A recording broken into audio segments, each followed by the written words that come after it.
Maria de Deus Negrão, é este o nome da minha convidada de hoje? Não, não é uma ilustre desconhecida. Se lhe juntarmos o apelido de Rueff, estamos perante um dos mais brilhantes comediantes da sua geração. Armando Cortês no palco e Hermano José na televisão foram os seus mestres. Quis ser advogada, mas uma décima levou-a noutra direção. Tímida, revolucionária, eis a mulher que reivindica para si o direito de nem sempre estar feliz. Vamos perceber porquê nesta emissão. Maria Rueff, ainda bem que vieste. Obrigada. É um prazer. Ainda bem que me convidaste. É um prazer muito grande ter-te aqui, tu sabes. Obrigada. Que tu és uma enorme atriz, toda a gente sabe, os portugueses lá em casa sabem. Talvez por isso seria interessante começar por algo diferente do que as pessoas estão à espera. Eu agora tirava um coelho da cartola e tirava daqui um adufo. Ah, sim, e eu tocava a E dufo. tu tocas adufo. Sim, eu toco a dufo. E tocas bem, dizem-me. Eu, pai, aos 15, andei num grupo de música tradicional portuguesa, o Cramol. O Cramol, que por acaso era o coro que fez parte, Na para Beira além de Litoral. outras coisas, de um disco do Zeca Afonso, As Galinhas do Mato, e é um grupo de vozes de mulheres, porque eu tenho esta coisa da Beira Alta, a minha mãe era da Beira Alta, e ali os cantares das mulheres, e portanto apeteceu-me trabalhar esse lado, e portanto aprendi isso tudo. Foi assim, ainda não havia esta coisa ótima que fizeram agora, da música portuguesa a gostar dela própria, ainda só nos socorríamos de tradição oral e também da recolha do Giacometti, mas sim senhor, aprendi a tocar E não era a dufo, pouca, essas e não coisas. era pouca a recolha do Giacometti? E ainda é Ainda hoje um é o grande.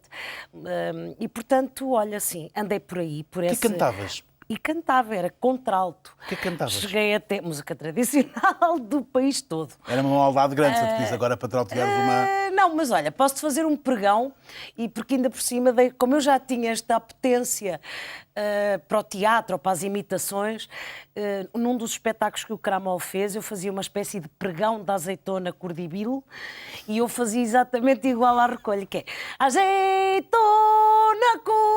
cordibili. Pronto. Não era como ver. Isto depois entra isto é muito mais bonito do que aparentemente parece. Isto depois entra aquele descante, cante e descante do grupo Cramol, e portanto era assim uma coisa muito bonita. Tenho saudades, por acaso. Quem sintonizou agora a RTP? Estamos com Maria Ela Rueff. enlouqueceu. Começámos agora este Ainda Bem que Vieste, e não pela arte maior de Maria Rueff, ou pelo menos por aquela que é a mais conhecida, mas sim pela música. Mas tu ainda hoje cantas...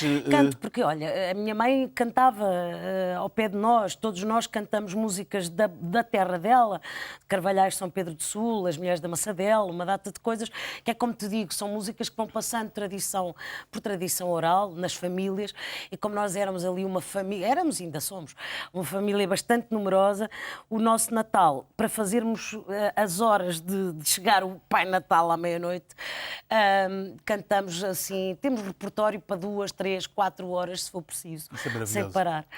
Exatamente. E mantêm vivas essas tradições. Mantemos tudo, e a minha filha também já canta, os meus sobrinhos netos, tudo. Portanto, como vês, esse lado está cá. E muito multifacetado, ou seja, não é só música tradicional, é tudo o que íamos aprendendo, tudo o que... Em minha casa sempre houve muita música a tocar, música brasileira, jazz, música portuguesa, fado, para além desta outra música. Portanto, somos assim uma Para um família... ator de resto, isso é fundamental. É fundamental. E como eu cresci numa família já adulta, todas as minhas referências musicais não são propriamente as da minha idade. Se me perguntares coisas, a Bola Conta com Graça, que eu uma vez lhe perguntei aos 20 e tal quem era o Bono dos YouTube, que eu não fazia a menor ideia quando Sim, apareceu. Quando nasceste, as tuas irmãs já eram mais Exatamente, crescidas, não é? portanto, perguntassem-me coisas de Frank Sinatra, da Peggy Lee, tudo. Agora, o Bono é que eu não estava propriamente a ver, e na altura o meu que depois se tornou meu marido, era fã dos YouTube, e eu, Bola, quem é o Bono? Que ele não para de falar do Bono. Portanto, para tu ver o quanto eu era fora do tempo, do meu tempo, da minha idade. Portanto, Ainda quando- hoje são um bocadinho. Por quando- exemplo, eu leio aqueles cartazes complicadíssimos dos festivais e fico, meu Deus, quem serão estes? Portanto, não te apanhámos nos Olives, nem nos Superbox. Eu nunca, assim, as coisas a que fui desse género, ainda era a festa do Avante, que era fundamental. Foste muitas vezes, eras uma fiel Absolutamente. nos teus tempos mais revolucionários. Exatamente, nos meus tempos revolucionários, e porque a festa do Avante era e ainda é hoje, de facto, um must. Agora só me Aliás, parece um inglesismo, mas um must. quem te acompanhou nos tempos do conservatório dizia que tu eras um misto entre uma Betinha Freira e Exatamente. uma revolucionária com boina de Che Guevara. Exatamente, exatamente. Como é que esses mundos se juntam? Porque quer dizer, a minha família era uma família tradicional, católica. Eu fiz o meu exame de entrada para o conservatório com o vestido às flores. E os meus colegas já usavam-se aquele tratados ar, sobre ti, de aquele facto. ar existencial, todos de preto, aquele ar Ana Salazar que se usava na altura, anos 90.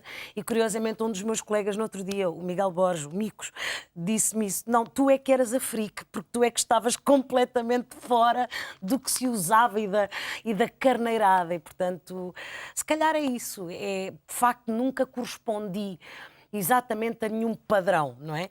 Sempre fui o que sou, normal, sóbria, e depois a loucura é mostrada, a loucura, enfim, o lado artístico é mostrado onde deve ser quem Sentes palco. que em algum momento pagaste uma fatura por isso?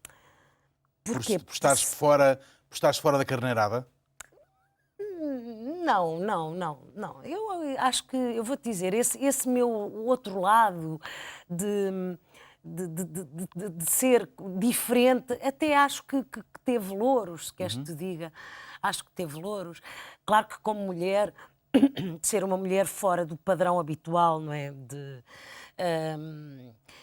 Enfim, de ser histriónica, de não me importar de me expor ao ridículo, de me desfigurar, tudo isso, se calhar teve um preço no sentido disso, de ser sempre a amiga porreira dos homens e se calhar nunca a mulher que se quer seduzir ou que se quer catrapescar. Mas devo Sentiste dizer... isso? Sim, na minha adolescência, sim, porque eu sempre fui assim. Eu fiz parte de uma associação de estudantes, a maior parte homens, e eu era a amiga porreira sempre. E, portanto, tive E assim isso umas foi doloroso em paixonetas. algum momento? Tive umas paixonetas não correspondidas, porque eu ficava... porque nem sequer era olhada como mulher, não é? Era olhada com One of the Guys. Aliás, o Nuno Marco, passado uns anos, pôs-me esse epíteto, e é verdade, One of the Guys. Não no sentido de Maria Rapaz, mas no sentido de com a Maria está-se à vontade para dizer tudo, para se ter conversa de homens, para se falar de gajas até. Virias tem a fazer o piada. Gabriel taxista, não é? Por Sim, ironia mas do sabes destino. que isso orgulha-me muito, a ter tido essa capacidade de, no fundo, ser de tal maneira eu e genuína, não formatada, lá está, que permitiu ter belíssimos amigos homens, sem ser nunca com nenhum intuito que não seja só a amizade, e ter também... Os teus melhores amigos são homens? São. As minhas amigas contam-se, amigas mulheres contam-se pelos dedos de uma mão, sim. E achas que isso tem a ver com essa tua... é um processo, ou seja, ou é porque os homens são mais confiáveis? Não é sei, porquê? porque eu talvez não tenha... Eu nasci numa família De mulheres. de mulheres de matriarcado. A minha mãe era uma matriarca, a minha bisavó já era uma matriarca, e, portanto, eu não nasci num ninho feminino fútil, nem com manhas femininas. Ou seja, a minha mãe passou-nos todas essas coisas, as coisas genuínas. E ser-se mulher era ser-se de armas, era ser-se uma mulher de armas. Portanto, ou seja, isto também é uma coisa muito que vem De armas não piegas, portanto. de uma aristocracia rural, ou seja, no campo as pessoas são de facto genuínas, as pessoas não vendem gato por lebre. E isso é uma coisa muito urbana, que também se encontra nos homens, mas também muito nas mulheres, não é? E eu não sei lidar muito bem com isso. E talvez o homem ou os amigos que eu fui encontrando no caminho sejam mais... tocato lá, mais verdadeiros, e portanto é como te digo, eu nunca me soube dar muito bem com essas mulheres cheias de tiques e truques, e portanto tenho mesmo só 2, 3 grandes amigas desde sempre, algumas desde sempre, também minhas parceiras, como a Ana Bola, parceiras na arte, e portanto poucos mas bons, não é? Aquela ideia de amigos poucos mas bons. Deixa-me continuar ainda um bocadinho no passado, porque isso nos transporta um bocadinho para aquilo que tu és hoje, não é? Está nas tuas origens. Já há pouquinho falavas dessa importância de teres crescido numa família de mulheres e de mulheres fortes. Sim. Tu brincavas muito sozinha, tu foste a mais... Quando Nova, tu nasceste, sim. as tuas irmãs já eram mais crescidas e, portanto, Exatamente. essa decalagem também Sim, nas referências musicais, nas referências culturais, essa aprendizagem de crescer, de brincar sozinha, de vencer sozinha, de triunfar perante os medos sozinha, Sim. também esse lado masculino, não é? De recuperar... Sim, se bem que era uma sozinha com adultos, não é? E, portanto, eu atribuo mais ao ter desenvolvido o humor ou como uma capacidade de cativar os adultos, de os chamar a atenção de alguma maneira, que não fosse as birras, nem aquelas coisas normais que as crianças fazem. No fundo era chamá-los ao teu mundo. Exatamente. E, portanto, desde muito pequenina comecei logo a mascarar-me, ou a imitar o primo, ou a imitar a vizinha, e a ser ali um elemento catalisador pelo riso. E, portanto, não sei se isto é um... Não penso que seja, se calhar, só um fenómeno masculino, não é? Mas... de facto, isso é uma coisa logo da infância, não sei se... como eu te digo, como eu tenho uma imagem de ídolo, que é a minha mãe, que é um mulherão, não atribuo nada ao lado masculino. Antes, Claro. pelo contrário, atribuo a um tipo de mulheres que já vai sendo difícil termos como referência, porque hoje em dia o foco está noutro tipo de mulheres. Nós crescemos, eu e tu, penso que temos mais ou menos Sim. a mesma idade, a ter mulheres de referência fortíssimas. Natália Correia, a própria Eunice Munhoz, quer dizer, não é? A primeira coisa que eu vi foi a Mãe Coragem. Sim. Portanto, ou seja, as mulheres também tinham... Nós crescemos com essa referência. Com mulheres fortíssimas, Com não é? mulheres fortíssimas, mulheres cabeça. Mas eram outras referências, de facto. Eram, de outro facto, tipo outras de mulheres. referências. O que é que sobra da Maria de Moçambique? Eu acho que sobra muito do que a minha família me passou, ou seja, horizontes. Eu nisso sou pouco portuguesa, no sentido de ter inveja do quintal do vizinho e de ser pouco chinha de alma nesse sentido, não é? Isso eu acho que nós trouxemos da África, uma generosidade, sei lá, é sempre o exemplo do que se passava em minha casa. Quase que não tínhamos nada, mas se viesse mais alguém, com certeza que se põe água na panela e a sopa dá para mais um. Isso também é uma coisa da África. O gosto da mesa. A pobreza ativa a solidariedade? Eu acho que sim. Eu acho que os verdadeiros, ou pelo menos o ensinamento que eu tive na vida, as grandes solidariedades, vou-te dizer, até é das pessoas que tu menos esperas.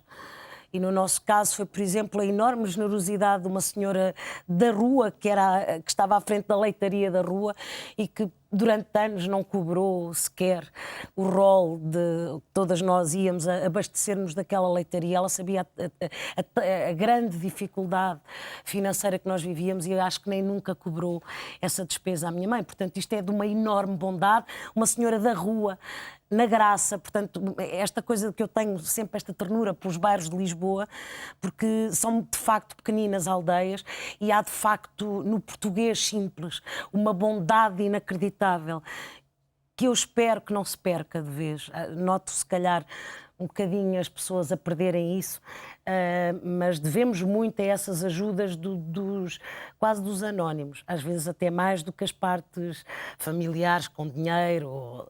Normalmente a esses custa-lhes mais abrir a porta de casa. E sentes esse chamamento de África, sentes necessidade de lá voltar? Eu já voltei em 98, tive assim o meu regresso, que foi de facto especialíssimo.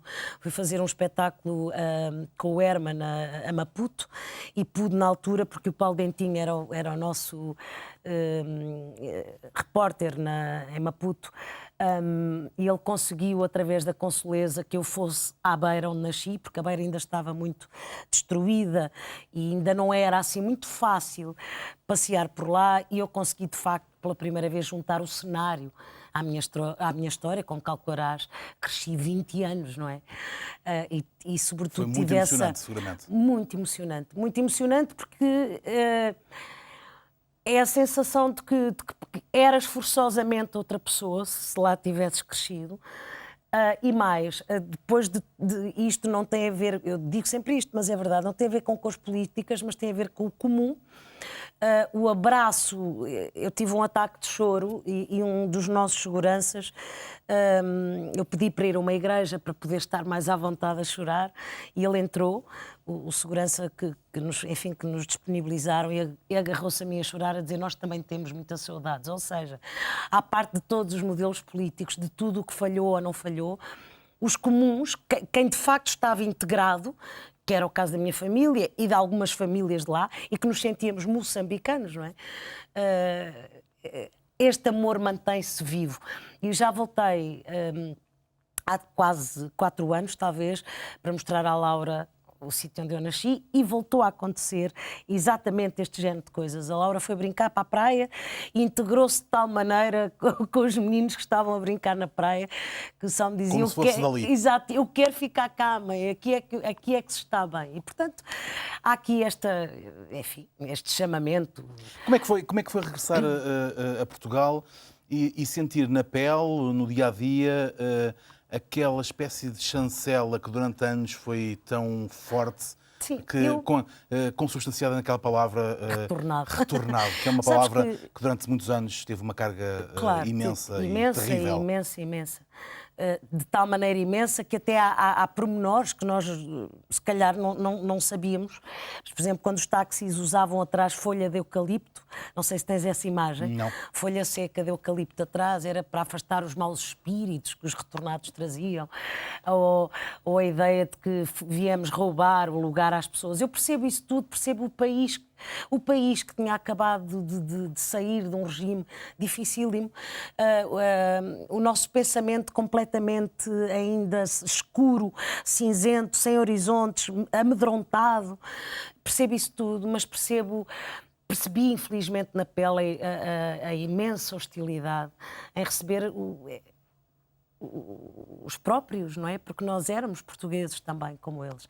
Por isso é que muitas vezes todos estes novos, estas coisas, quando apoiamos alguns povos e tal, me parece de uma grande hipocrisia, porque o que importa não é propriamente, enfim, depositar 20 euros, ajudem o Nepal, ou ajudem não sei quem, e depois os próprios tratámos muito mal. Foi muito difícil, muito difícil. Estiveste fechada numa sala Sim, eu fui proibida sozinha. de brincar com os meninos brancos de cá, por ser retornada, e então eu, mais alguns meninos de Angola e de Moçambique, fomos fechados numa sala à parte. Tinhas que idade?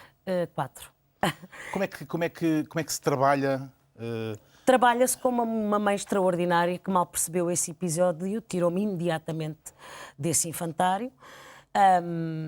Com muita dificuldade, porque não era fácil arranjar vaga para os meninos retornados e, portanto, mas tirou-me imediatamente. A minha mãe era profundamente justa e muito sensível a estas coisas. Mas é como eu te digo, cresce-se com uma grande força, com uma grande sensação de que sabemos sobreviver, porque temos esse grande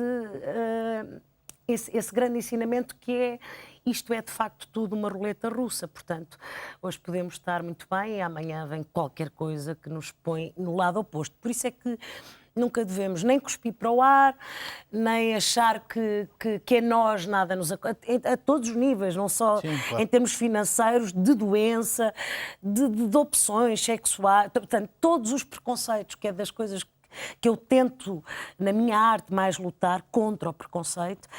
E devo-te dizer que que tenho estado muito feliz ainda que seja só na lei, mas notar que houve esta imensa evolução da lei portuguesa de permitir, sei lá, casamento entre pessoas do mesmo sexo, a adoção, percebes? Há aqui uma data de coisas que fomos, de facto, Sim, evoluindo. E se olharmos há 15 anos, de facto, percebe-se a evolução. Há uma grande evolução e isso torna-me muito, muito feliz, porque sei o que é ser minoria. Aliás, eu quando brincava aqui no Estado de Graça, que dizia como é que se chama o preto, no caso da Lucy, e muitas vezes eram as próprias pessoas, os pretos, os africanos, que se riam comigo, porque eles sabem que eu vivi mais racismo, se calhar até que algumas pessoas de cor em Portugal. Portanto, percebo muito bem o que é minoria. E por isso sou tão lutadora nesse Já sentido. que falamos em minorias, enfim, são minorias de outro género, mas mulheres comediantes são uma imensa minoria. E tu és, diria que, a rainha da comédia na tua geração, seguramente.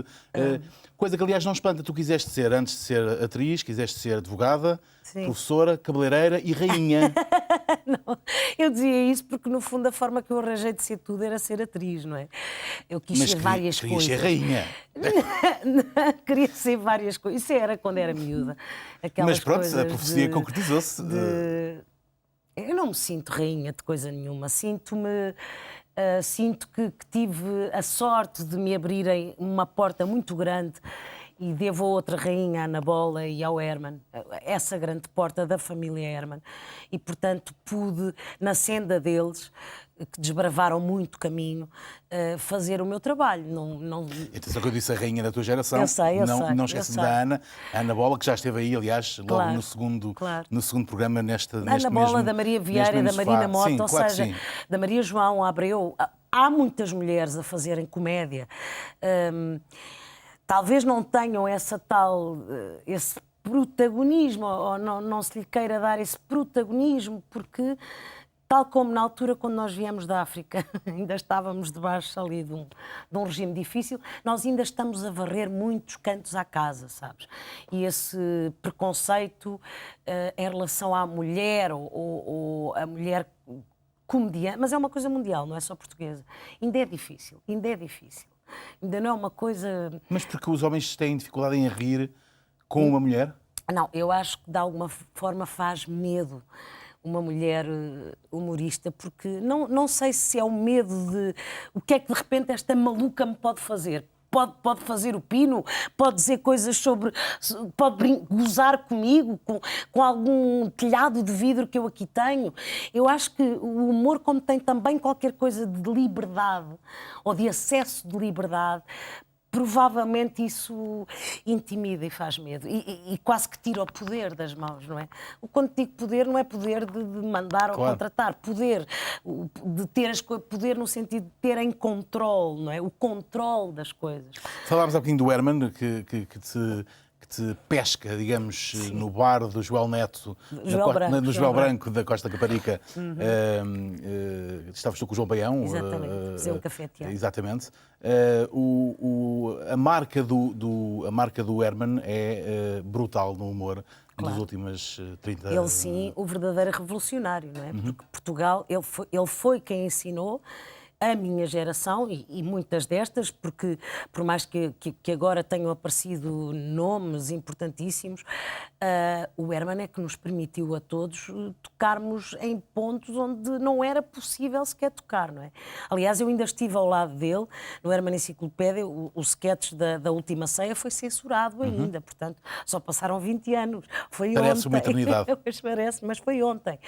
Portanto, como vês, ainda há aqui... E se pensarmos o que evoluímos no humor, o que hoje nos permitimos ver e fazer no humor, comparado com aquilo que era, aquilo que levou à suspensão da Última Ceia há 20 e poucos anos. Se bem que hoje em dia há outras formas de censura que são mais... subliminares. Subtis, sim.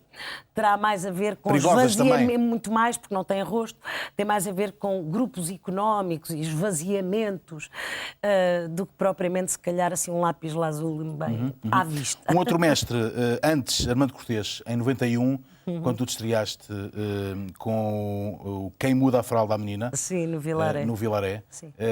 Tens saudades, naturalmente, Muito. de E Armando sabes que Cortês? eu no funeral do Armando Cortês, que era casado com a Manela Maria, que me ensinou imensíssimo, é a minha madrinha de cena, e eu chorava mais do que ela, que era a viúva, e eu só lhe dizia: oh, Manela, desculpe, porque isto não me parece nada bem eu estar aqui a chorar mais que a Manela, mas na verdade eu tinha uma admiração enorme pelo Armando, porque eu ainda estava no conservatório e o Armando percebeu que eu tinha esta tendência para a comédia e, portanto, nos intervalos, no camarim, passou-me muito conhecimento. Um dos ensaios que foi agora reeditado do Bergson sobre o riso, o Armando deu-me em fotocópias traduzido por ele, do francês. Portanto, quer dizer, ensinou-me muito, muito, muito. E faz-me muita falta, ainda hoje. Ainda no outro dia, em cena com o Monchique, houve uma graça que nós perdemos. É para as pessoas entenderem que isto é de facto quase matemática. A comédia não é uma coisa só, uns disparates. Tem As coisas que saem. Sim, tem muita técnica, muita técnica. E uma das piadas perdemos durante meses. Caramba, o que é que terá sido? Terá sido aqui alguma respiração a mais ou a menos que eu deixei de dar? E nessas alturas apetece: Armando, Armando, o que é que terá acontecido? E era de facto uma respiração que estava fora do sítio. E depois, num dia, lá recuperei o riso. Mas como tu vês, isto... esse lado todo do teatro, da técnica de comédia, do atirar as graças de uma certa forma, de esperar que o público ria, do ritmo que a comédia, tudo devo absolutamente ao Armando Cortês. Estava a falar do Monchique, de quem és grande amiga e parceira, cúmplice de teatro. Vocês estão em cena ainda neste mês de agosto, até ao dia 23. 23 de agosto, no Casino Lisboa, Casino sextas, Lisboa. sábados, já agora, 21h30, domingo às 18h. Que é bom, que dá para ir à praia ou lanchar, e vir lanchar ao Casino. E digo aos nossos espectadores, por experiência própria, que vale a pena ir. Já foste 4, não é? Fui 4 e tenho ainda uns dias para ir uma quinta vez. É de rir do princípio ao fim. Obrigada. Esta parceria com o Monchique, vocês são amigos há tantos anos e é a primeira vez que estão a trabalhar em teatro, Sim, claro, em teatro juntos. Podia não ter resultado, porque de facto as tábuas É diferente. É completamente diferente. Mas era um bocadinho difícil que não resultasse, porque nós temos tanta... Mas já somos os dois, de facto, da mesma idade. Crescemos a ver as mesmas coisas. Tem as mesmas referências. Temos as mesmas referências. Olhamos pela mesma janela, digamos assim, para o mundo. Achamos piada às mesmas coisas. Sendo ambos, contudo, geneticamente diferentes. Completamente. Ele histriónico, tu muito mais sim. mais Aliás, se medida calhar contigo. por isso é que resulta como dupla, não é? Aliás, a minha dupla com a Bola também, Sim, porque ela é sim. completamente histriónica. E com o Herman a mesma coisa, não é? Portanto, eu já fiz dupla com todos eles e, de facto, esta parceria resulta, no caso do Monchique, por isso. E porque nos admira, nisto e os outros todos, porque nos admiramos mutuamente muito, porque nos respeitamos muito e, portanto, é um prazer imenso. Estou há 2 anos já. Mais e de não me 120 canso. mil espectadores. Sim, e É não um me sucesso canso. estrondoso. É. E, portanto, ainda há uns dias para ir ver. Tu és uma atriz e uma mulher ao contrário daquilo que é habitual nos atores de ego forte. Sim. És uma mulher de uma autoestima de picos, não é? Sim, não, eu não tenho grande autoestima, porque lá está, é engraçado este teu introito de eu reivindicar para mim a coisa de não estar sempre Para ti, feliz. para a classe. Para mim, para a classe, porque acho... Aliás, isso é uma coisa que eu acho importantíssimo neste momento na sociedade portuguesa. Reivindicarmos para nós o não sermos perfeitos. Perfeitos no sentido, não é que a gente não trabalhe para ser, ou pelo menos para ser perfeitos em termos morais, mas não estarmos sempre com a ideia de que temos que estar bem dispostos ou de que na nossa vida é tudo um mar de rosas, porque não é? Somos pessoas com tantas dores e alegrias como o comum que nos vê. Temos que, sim, isso sim, ser perfeitos ou tentar o máximo na nossa arte. E nisso eu sou muito exigente, muito perfeccionista, muito cruel comigo. Mas pronto, não sou muito egóica, como se diz agora, nem narcísica, nem nada disso. Mas sabes que eu acho que também foi essa característica que permitiu que eu me expusesse a esta arte, que é a arte do ridículo, não é? De não ter grandes... Mas foi uma forma de desafiar a ti própria, de contrariar essas... Não, sabes que para uma mulher, e neste caso para uma mulher, é sempre difícil, porque quer dizer, é suposto uma mulher estar impecável, não é?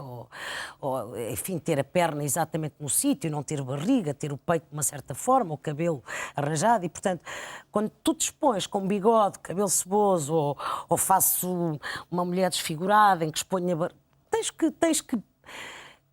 tens que ser muito bem resolvida, e nesse caso, não é que eu tenha autoestima, mas acho que sou uma pessoa mulher muito bem resolvida, muito sim. bem resolvida e, portanto, não me importa nada de me expor na minha arte, ou seja, pôr o meu corpo, de facto, que é a essência de ser ator, ao serviço daquela personagem. E às vezes o ator interpõe o seu ego e, portanto, isso já não é representar, já não é estar em vez de... É o ator que vai para a cena com as suas vaidades e aí acabou. Maria, estamos a chegar ao fim. Numa entrevista recente... Já, é verdade. Numa entrevista recente que deste da Iva Domingues, na Maria Capaz, a Iva e a Rita, de resto, estiveram aqui muito recentemente, disseste uma frase absolutamente maravilhosa que me apetece reproduzir aqui para fecharmos e que tem a ver com isso exatamente que estavas a dizer. As pessoas obrigam-nos a ser uma máquina perfeita, deem-nos o direito de chorar, de sofrer, de mostrar os lutos e mais, de mostrar que a vida tem falhas, tem erros e tem outonos. Em que estação do ano é que estás agora? Estou numa primavera muito boa. Devo dizer que estou serena, muito feliz, muito atenta à minha filha, muito feliz de a poder guiar, de aprender, de guiar, porque ela fará o seu percurso, obviamente, de aprender com ela. Artisticamente muito realizada, fiz este ano uma peça que muito me honrou e que estava aqui à espera de nascer há não sei quantos anos, que foi o António Maria, e que volta, do António e que volta já Lobato, no próximo mês, em setembro, ao Teatro Meridional, e portanto é isso. Estou muito contente com os meus 40 anos porque atingi uma coisa que eu espero que se mantenha, que se chama serenidade. Eu acho que a primavera tem isso, não é? É uma coisa amena. Maria Rueff, ainda bem que vieste. Ainda bem, obrigada. Obrigada a tu. Os outonos e as primaveras de uma mulher que há quase 25 anos faz Portugal rir com o seu gênio. Maria Rueff, esta semana no Ainda Bem que Vieste. É sempre assim na RTP, conversas interessantes com gente que marca a diferença. É bom estar consigo, dentro de 8 dias estaremos de volta. Volte connosco.